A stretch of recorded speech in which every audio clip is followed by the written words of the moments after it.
primeira carta de São Paulo aos Coríntios foi escrita 20 anos depois que a igreja estava fundada. A segunda carta, 9 meses depois da primeira. Então as cartas da igreja aos Coríntios eram cartas de memória. Diga comigo, memória. Era para rememorar, era para resgatar. Agora, por que foi escrita a carta? Pergunte a mim por quê.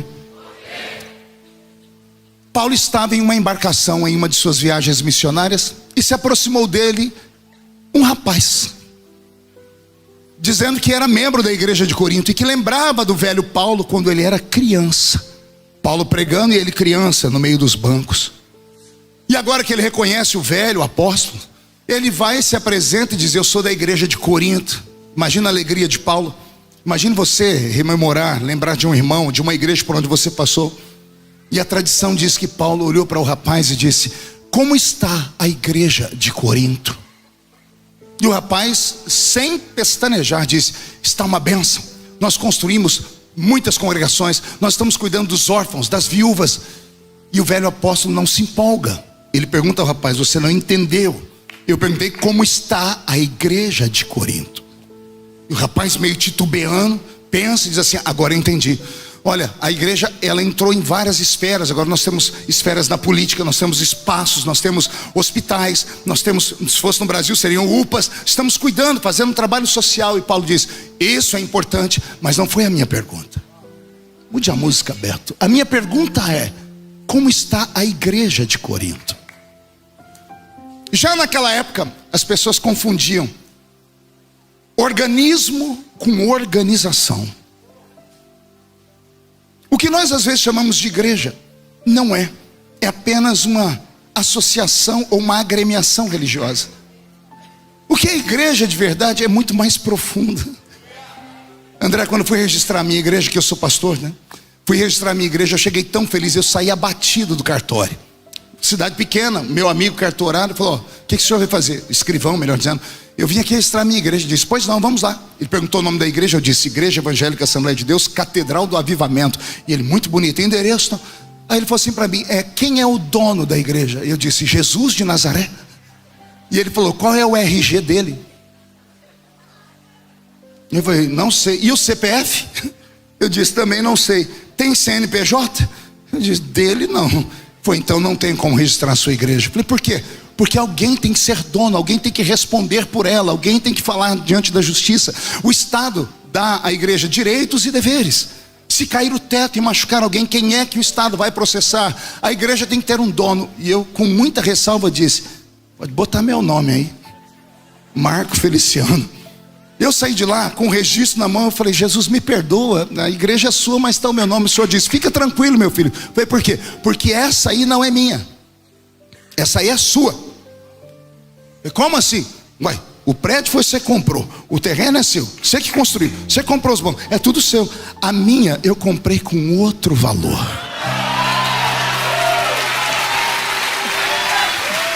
A minha eu comprei com sangue derramado lá na cruz. Aí o senhor falou para mim: você às vezes briga por causa da sua igreja, né? Por causa da denominação. Você é capaz de matar. Alguns crentes são capazes de morrer pela nomenclatura da igreja.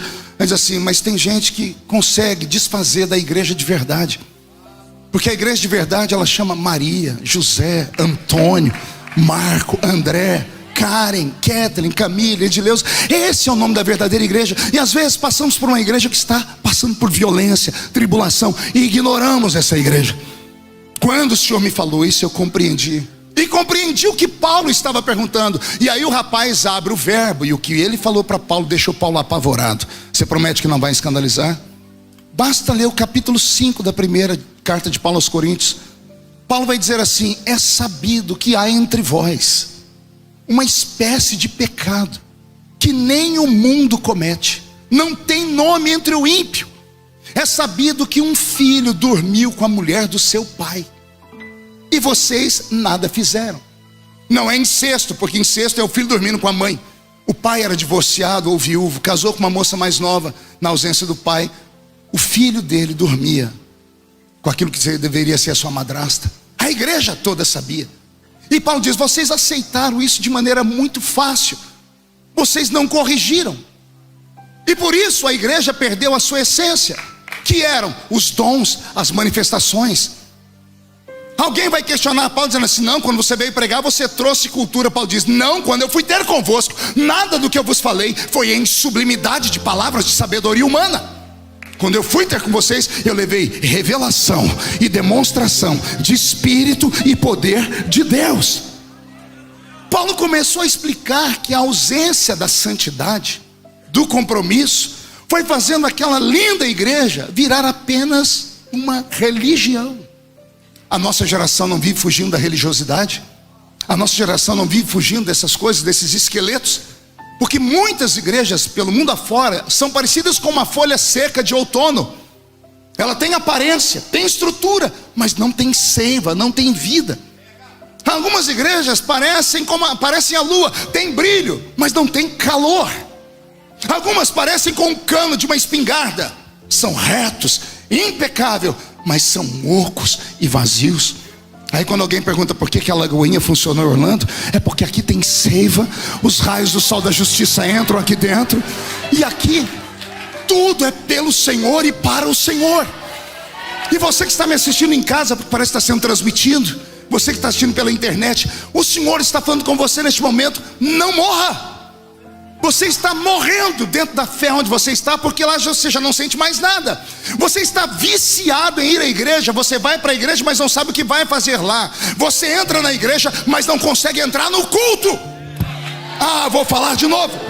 Entrar na igreja qualquer um entra, até cachorro entra. Foi em Minas Gerais que eu ouvi essa piada. Por que o cachorro entrou na igreja?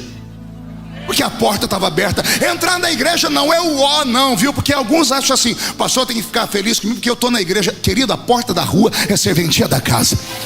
Se for para entrar aqui dentro e ficar desse jeito, soltar tudo de novo, André, me olhando com essa cara feia, parecendo que foi batizado num pote de vinagre.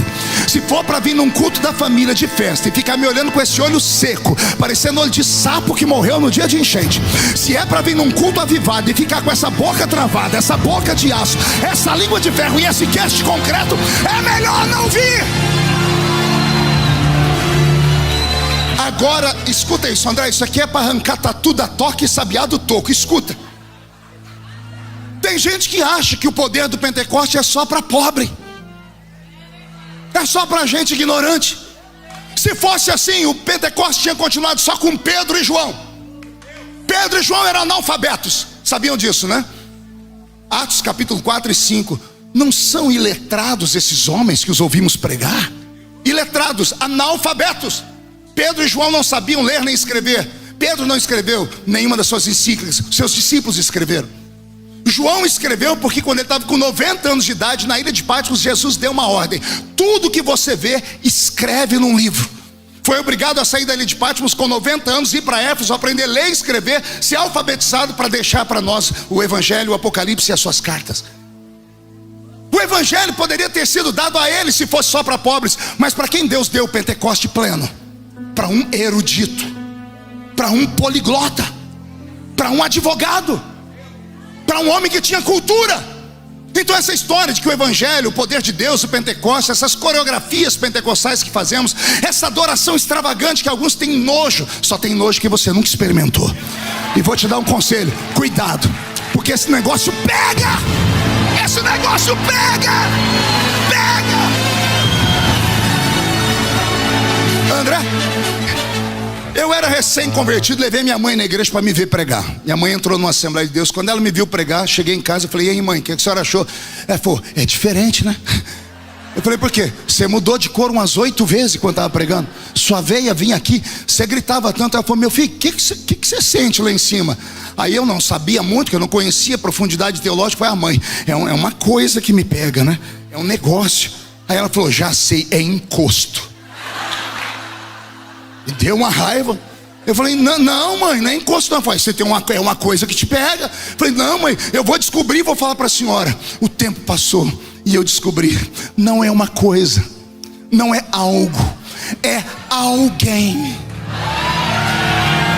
Vou falar de novo: não é uma coisa que me pega. Eu não grito porque quero, até porque quando assisto meus DVDs morro de vergonha, porque os cameramen não são gente. Tem hora que eles dão eles puxam a imagem, mostra a minha goela balançando lá dentro. Aí os irmãos eles congelam a imagem, eu assim, ó. Parece que eu estou possuído por uma coisa esquisita. Eu não queria fazer isso. E por que o senhor faz? Porque eu não estou sozinho aqui. Tem alguém dentro de mim. E esse alguém tem uma função: glorificar a Yeshua. E como é que ele glorifica a Yeshua? Quando eu estou sensível e dou liberdade a ele. Aí quando eu dou liberdade a ele, eu tenho que adorar ele de maneira extravagante. Será que eu escuto um grito de glória a Deus aqui? Levei uma caravana em Israel há uns anos atrás, e foi comigo um grande brasileiro chamado Cid Moreira. Alguém lembra dele? Mr. M. O Cid foi comigo. Era uma aventura andar com ele. Naquela época ele tinha só 85, agora ele está com uns 215, né? O Cid já era bem velhinho. E o Cid foi comigo. Aí nós chegamos lá, eu falei: Cid, acha o seu lugar aí no Muro das Lamentações que eu vou achar o meu. E eu procurei uma brechinha, era dia de festa, não tinha uma brecha. E eu sou pequenininho, nem sou brasileiro, não desisto nunca. Fui indo, achei um lugar. Quando eu achei o lugar, falei: Senhor, é aqui que eu vou orar. Saquei do meu bolso aquele pedido de oração enroladinho, que se soltasse dava uns 2 quilômetros. Todo mundo que sabe que você vai para Israel fala: bota meu nome, né? Bota o nome. Aí veio a hora do problema e eu pequei e peço que a igreja me perdoe. Pergunte por quê. Aqueles buraquinhos do muro estavam cheios de papel. Não tinha um buraquinho para colocar o meu. Eu olhei e falei: Jesus, esse aqui está mais amarelinho do que esse. Esse está até dissolvendo. Esse aqui o senhor já escutou. Eu botei a barriga bem pertinho, fiz tuc, pisei em cima e coloquei o meu pedido. A igreja me perdoa por isso, me perdoa. Graças a Deus. Quando eu coloquei meu pedido, eu falei: agora vocês vão ver um assembleiano orar. Eu levantei as minhas 2 mãos. Um assembleiano, seminarista como eu era, começa a orar, parece que ele engoliu um dicionário. Ele começa: soberano, eterno, magnífico, imarcessível, Rei dos reis, Senhor dos senhores. E fui subindo. Eu atravessei o átrio, atravessei o lugar santo. Quando eu estava chegando no Santo dos Santos, eu tomei uma pancada na mão esquerda, que eu saí da graça na hora. Mas foi dolorido, eu fiz ai. E eu olhei para cá, tinha um judeu do meu lado, usando aquela roupa escura, aquele cabelinho enrolado aqui. Ele estava fazendo a oração dele assim, ó. E ele deu um murro na minha mão. Se ele fosse menor, eu tinha encarado ele. Mas era muito... Eu falei: infeliz, né? E vim para cá, levantei, comecei a orar. Eu tomei uma cabeçada na mão direita. E eu abri o olho, o daqui estava assim, ó. Eu falei: que povo doido. Eu pentecostal, chamando eles de doido. Minha falei: Senhor, eu preciso orar. Quando eu estou orando, me empurraram aqui, que eu bati a cabeça no muro. Eu falei: agora acabou. Eu olhei para trás, o de trás fazia assim, ó. Eu comecei a olhar ao meu redor. Um fazia assim, outro fazia assim. Quem já viu isso? Quem já foi? É assim ou não é? O Eliaquim, o meu intérprete, estava perto. Falei: Eliaquim, o que esse povo está fazendo? Ele disse: povo não, meus irmãos, eles estão adorando. Eu falei: mas precisa disso? Ele disse: vocês não sabem adorar. Eu falei: não, eu quero aprender. Não, depois você não me contrata mais. Disse: não, eu quero aprender. Certeza, vai continuar me pagando? Disse: vou. Ele falou: até que enfim me deixaram falar. Vocês católicos e crentes evangélicos vêm aqui e falam que ficam orando. A oração de vocês é uma perca de tempo, de palavras jogadas ao vento. Os meus irmãos estão orando dizendo assim: Deus, eu estou falando, mas o meu braço está te adorando. A minha perna está te buscando. O meu quadril está te buscando. Ele diz: a oração não é monólogo, é diálogo. Isso é um diálogo. Deus se manifesta tocando os nossos corpos. Eles vão sentindo Deus nas juntas, nas medulas. Eles vão sentindo Deus em cada parte do corpo. Ele diz: eu te adoro com a boca, mas a minha cabeça te adora, a minha mão te adora, o meu pé te adora. Eu nunca tinha aprendido isso nem em seminário. Eu fui saindo dali, eu e o Cid, de repente eu entendi, porque demorou a cair a ficha, né? Eu sou igual carralco no frio, né? Demora para pegar. Quando pegou, eu dei um grito que eu quase matei o Cid. O Cid disse: que isso, pastor? Eu disse: Cid, eu entendi. Ele disse: o que o senhor entendeu? Eu disse: eu entendi porque lá na Vila Tatu, onde eu congregava, o culto começava, eu estava sentado. Quando eu dava por mim, eu estava lá na frente pulando. Aí quando eu via, eu voltava para o meu lugar. E as pessoas me chamavam de fanático, de desequilibrado, de doido, de santarrão. E não era nada disso. Não é que eu não sabia o que estava fazendo. Eu sabia, mas eu não tinha controle. Tinha alguém dentro de mim que queria dançar. Tinha alguém dentro de mim que queria bailar. Tinha alguém dentro de mim que queria uma adoração extravagante. Eu acho que o que está faltando em você é isso. É você descer do seu salto. Aqui não tem lugar para crente girafa. Sabe o que é uma girafa, né? Bonita demais, pescoço comprido, alto, só come frutos. Aqui é lugar para ovelha. Se quiser comer, tem que abaixar a cabeça, comer o capim aqui, beber água tranquila. Você pode não acreditar, mas é a essência. Avivamento não é uma coisa louca de uma mente que precisa de tratamento psicológico. Não. Avivamento não é um amontoado de reações psicossomáticas num cérebro doente. Não. Avivamento não é esquizofrenia. Avivamento é uma questão de sobrevivência. Vou falar de novo. Avivamento é uma questão de sobrevivência. Acotovela alguém do seu lado, diga: sobreviva. Diga: reage. Não, fala mais alto, diga: reage. Escapa-te por tua vida. Sai dessa caverna, Elias, vem com a gente. Vem adorar. Se houve algum momento da vida em que você entristeceu o Espírito Santo, que nesta manhã, no início dessa tarde, você refaça as pazes com Ele. Quando Paulo escreveu essa carta, a igreja de Corinto havia tombado. Foi para a igreja de Corinto que Paulo escreveu algumas chaves que nós, pastores, temos dificuldade de pregar. Não extingais o Espírito. No capítulo 13, Armando, Paulo vai falar assim: olha, cuidado, porque havendo profecias, serão aniquiladas, havendo línguas, cessarão. É possível haver um esfriamento. É possível você ter começado diante do Senhor e terminado como esse crente que você está, formalista. Você não precisa ser formalista e também não pode ser fanático. Há que encontrar um meio termo, um ponto de equilíbrio. É crescer na graça e no conhecimento. O conhecimento você adquire estudando. A graça, joelhinho dobrado, orando e jejuando. Dá para você ser um crente moderno sem ser mundano. Dá para você ser um crente para frente sem deixar Jesus para trás. Dá para você ser um obreiro, ser um empresário da igreja da Lagoinha, andar com seus carrões, falar até com Joe Biden, e mesmo assim, quando entrar numa oração com meia dúzia de canela de fogo, se entregar na presença do Eterno. Eu não me envergonho do Evangelho de Cristo, porque ele é o poder de Deus para a salvação daquele que nele crê. Eu queria só saber, tem algum canela de fogo aqui? Então agora não dá um grito, não, dá um berro de glória a Deus, por favor.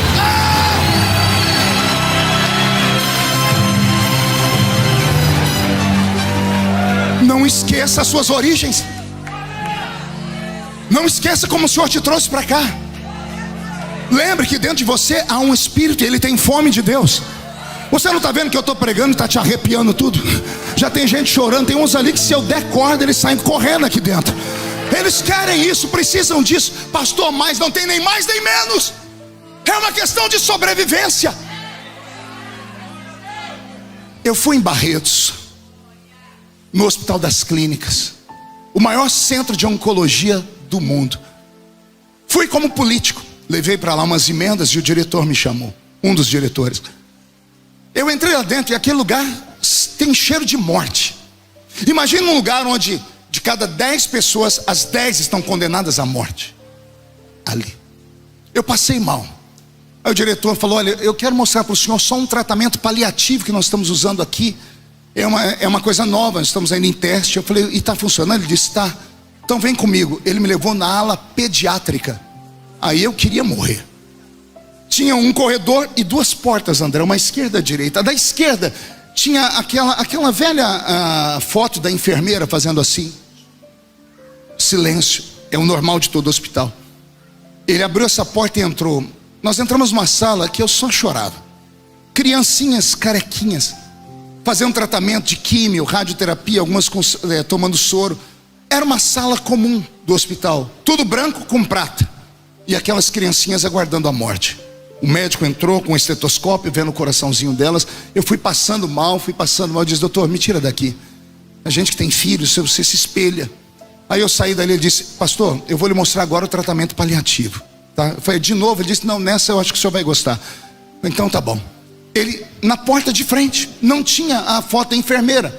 E ele falou assim: ó, o senhor só não se escandalize, tá? Ele enfiou a mão no bolso e tirou o nariz de palhaço. Ele botou o nariz de palhaço. Quando eu olhei para a cara dele, eu queria rir, mas não podia, que ele falou para não escandalizar. Ele abriu a porta e se jogou no chão. Eu fui tentar ajudar, que eu achei que ele tinha tropeçado, mas ele fez de propósito. Ele caiu, e quando eu fui pegar, ele saiu rolando. Quando eu falei, esse homem é maluco. Quando eu olhei para frente, as enfermeiras pegaram debaixo das camas zabumba, prato, corneta. As criancinhas foram ficando em cima dos berços de pé, mesmo tomando aqueles tratamentos de soro, pulando, começaram a gritar. Eu olhei, não era branco, era tudo colorido. Uma algazarra. E eu vi aquelas criancinhas sorrindo. Todas elas pareciam com as outras do outro quarto. Todos estavam com a aparência da morte, carequinhas, olho fundo. Mas essas estavam sorrindo. Depois de 10 minutos ali, eu nem vi a hora passar, porque eu brinquei com as crianças também. Saímos, o médico tirou o nariz e falou, o que o senhor achou? Foi o quê? Ué, do nosso tratamento paliativo. Falei, qual? Alegria, grito, pulo. Eu falei, doutor, me explica, deu um nó aqui. Ele falou, pastor, não se assuste, mas todo ser humano tem pelo menos uma célula cancerígena no seu corpo. São trilhões de células. Algumas não se manifestam por causa do estilo de vida que a pessoa leva. Mas se a pessoa entrar por um caminho de depressão, se a pessoa entrar por um caminho de não se aceitar, se ela começar a ter medo da existência da vida, essa célula morta recebe uma mensagem do cérebro dela: a morte está se aproximando, e ela começa a se agigantar. Quando essa célula morta encontra outras células gritando, nós queremos viver, ela recua. É automático, o corpo se revolta contra ela e ela recua. Por que você acha que existe tanta cura de canceroso no meio da igreja? Quantos testemunhos você já ouviu? Qual é o segredo? A maioria das igrejas que tem curas de cancerosos são igrejas barulhentas. É sério. Onde tem milagre? Igreja de gente doida, gente que pula com o pé só, planta bananeira, se joga debaixo do banco. Por quê? Isso é no mínimo um tratamento. Por isso eu repito, avivamento não é uma coisa de mente louca, é uma questão de sobrevivência.